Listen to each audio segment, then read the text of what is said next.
हिंदू धर्मशास्त्र के अनुसार व्यक्ति पर 3 प्रकार के ऋण होते हैं: पितृ ऋण, देव ऋण और ऋषि ऋण।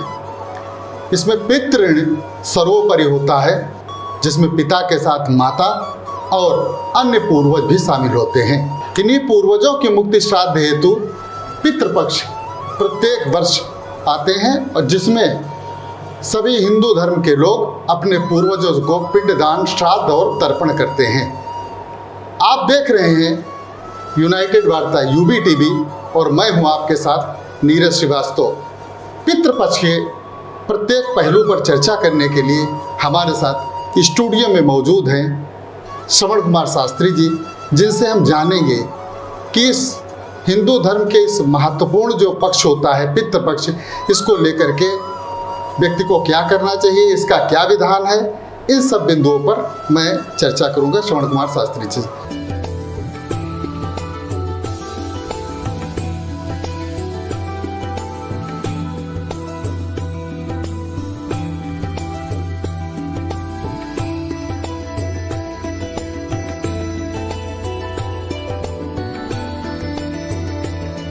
श्रवण कुमार शास्त्री जी, आपका बहुत बहुत जय श्री कृष्ण। जय श्री कृष्ण। क्या है ये पितृपक्ष जो है, इनका क्या विधान है? पितृपक्ष भाद्रपद मास के शुक्ल पक्ष की पूर्णिमा से आश्विनी मास कृष्ण पक्ष प्रतिपदा से और अमावस्या तक ये पितृपक्ष हमारे शास्त्रों में वर्णन किया गया है। जैसा कि आपने कहा, उसमें मेरा ये कथन नहीं है, ऐसा गरुड़ पुराण का कथन है। कहा गया है इस पक्ष में प्रत्येक मानव को अपने माता पिता की मोक्ष प्राप्ति हेतु श्राद्ध, गया श्राद्ध, काक बलि, गोबलि, श्वान बलि अवश्य करनी चाहिए।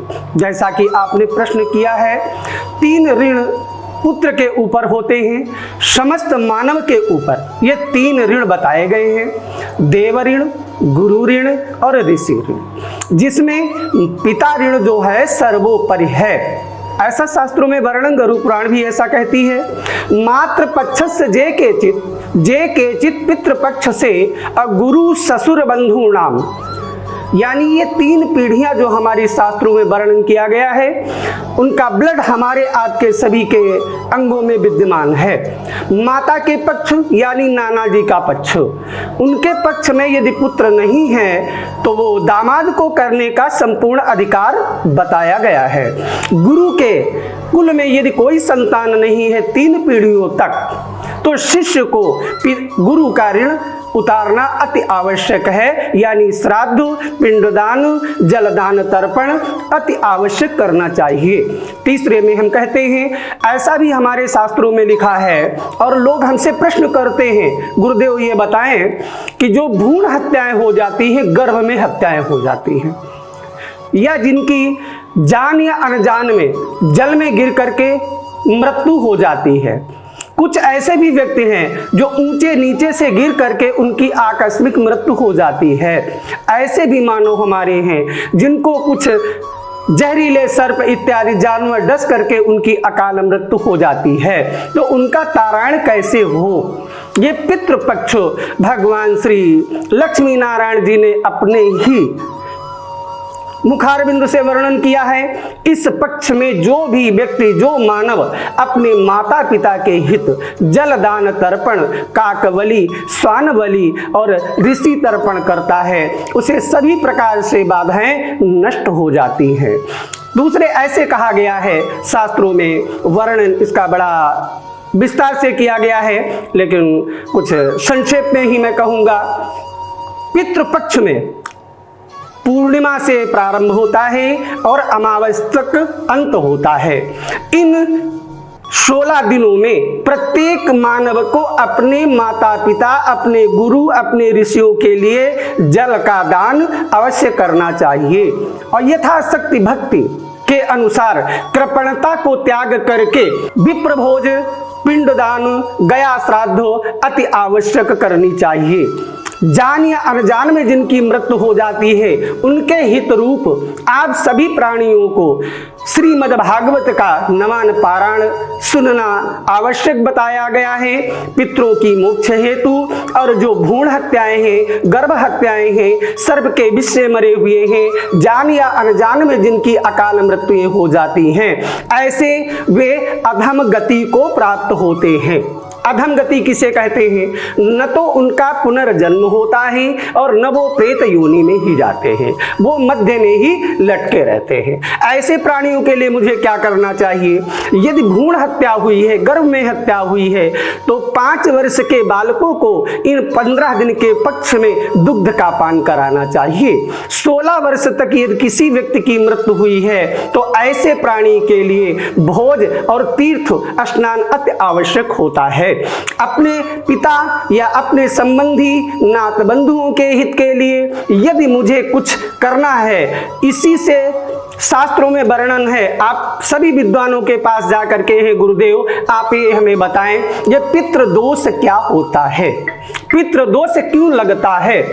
पितृदोष इस तरीके से लगता है, पितृदोष यूं होता है, पूर्वजों की अधोगति से मृत्यु हो जाए, उनका स्वचार रूप से कर्मकांड न किया जाए, ऐसे उसके लक्षण क्या होते हैं?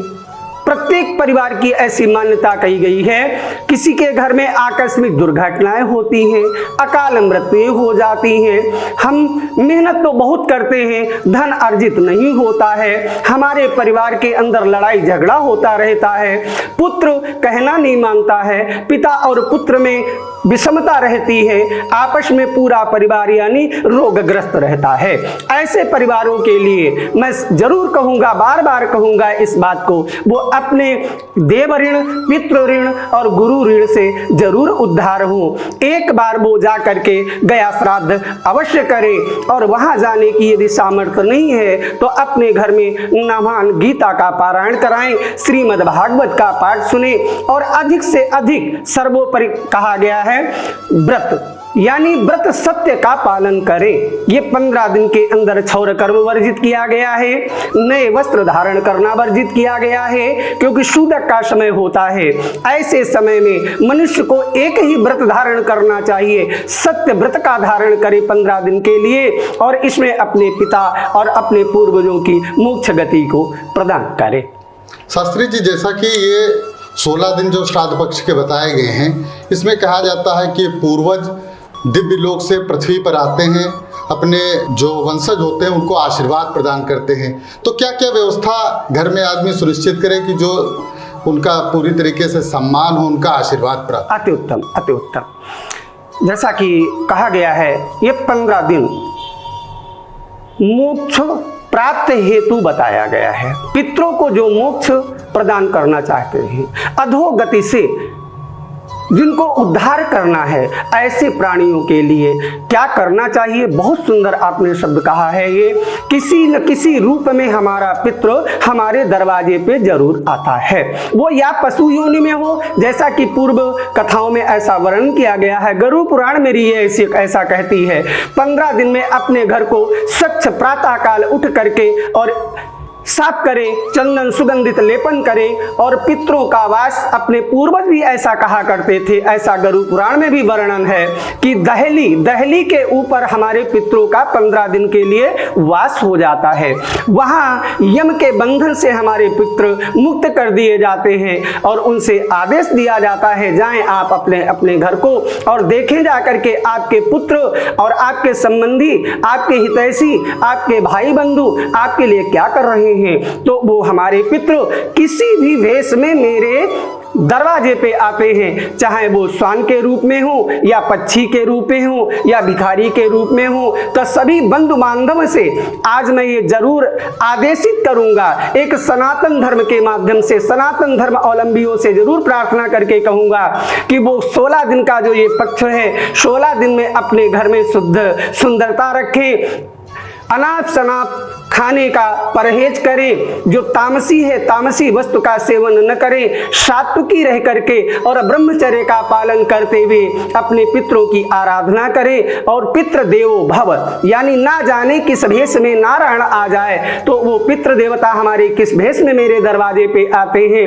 पशु पक्षी चींटी जीव जंतु कोई भी मेरे दरवाजे पे आता है, इन पक्षों में अनादर नहीं करना चाहिए, उन्हें अपना ही पितृ समझ करके और उन्हें भोजन कराए, यथाशक्ति वस्त्र आभूषण कुंडल प्रदान करे, जैसा कि गरुड़ पुराण में वर्णन किया गया है। गरुड़ पुराण कहती है, जो मानव अपने पितरों के हेतु वस्त्र और स्वर्ण का इस पक्ष में दान करता है, उसके पितृ कितने भी पापी हो, कितने ही व्यभिचारी हो, कितने भी दुराचारी हो, वो यम के बंधन से त्वरित रूप में मुक्त कर दिए जाते हैं। और अपने माता पिता के निमित्त, अपने बंधु बांधवों के निमित्त इस पक्ष में गोदान जरूर करे और श्रीमद् भागवत का पाठ जरूर श्रवण करे, न हो सके तो गीता का नामाहन पारण अवश्य करे। कुछ भी नहीं हो सकता है तो अपने घर में स्वयं बैठ करके सुंदरकांड का पाठ करे, हनुमान चालीसा का पाठ करे, धूप दीप अगरबत्ती से हर वक्त अपने पिता और माता का स्मरण, अपने पूर्वजों का स्मरण करता रहे, क्योंकि सर्वोपरि ऐसा बताया गया है, तीनों देवताओं में सर्वोपरि हमारे पितृ ही देवता हैं। जो व्यक्ति अपने पितरों को संतुष्ट कर लेता है, समस्त देवता उस पर प्रसन्न हो जाते हैं। पंडित शास्त्री जी, एक चीज जो सामने आई है कि जो गया में लोग श्राद्ध करते हैं, तो ऐसा कहा गया है कि 3 गया है, चरण गया गया जी, नाभि गया नैमिषारण्य और कपाल गया बद्रीनाथ। तो इस तरीके से हम नैमिष क्षेत्र में बैठ करके चर्चा कर रहे हैं, तो नैमिषारण्य में जो महत्व है पितृपक्ष का, उस पर भी जरा सा प्रकाश डालिए। नैमिषारण्य का महत्व सर्वोपरि है। यदि हम कहीं भी इन तीनों जगह पे गया करने में असमर्थ हैं तो हम नाभि कुंड गया यानी नैमिषारण्य भूमंडल का मध्य स्थान है, जहाँ पे 88,000 ऋषियों ने तप किया है। हमारे वेद व्यास जी ने 18 पुराणों का उल्लेखन किया है गणेश जी के माध्यम से। वक्तव्य हमारे श्री व्यास जी ने किया है, लेखन गणेश जी ने किया है। जो ऐसी तपोभूमि में पग रख करके अपने माता पिता के निमित्त एक अन्न का कण भी दान करता है और एक पिंड दान भी करता है, तो सभी गया तीर्थ श्राद्ध का फल उसे क्षण भर में प्राप्त हो जाता है। ऐसा हमारे नैमिषारण्य का महात्म्य है।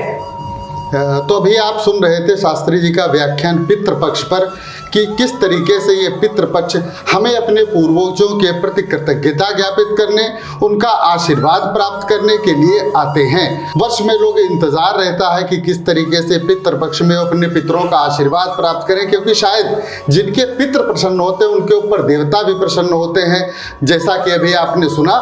और ये देखने में भी आया है कि जिनके घर में पितरों का आशीर्वाद रहता है वो धन धान्य से रहते हैं, उनका समाज में सम्मान होता है, वो खुशहाल परिवार होता है। लेकिन जिनके पितृ नाराज होते हैं उनके परिवार में कलह और दारिद्रता रहती है। तो ये पितृपक्ष आए हैं जिसमें हम अपने पितरों का आशीर्वाद प्राप्त करने के लिए उनका जो भी विधि विधान कहा गया है, जो हिंदू धर्म में मान्यताएं कही गई हैं, उनका पूरी तरीके से पालन करें। शास्त्री जी हमारे स्टूडियो में आए, आपका बहुत बहुत धन्यवाद। जय श्री कृष्ण।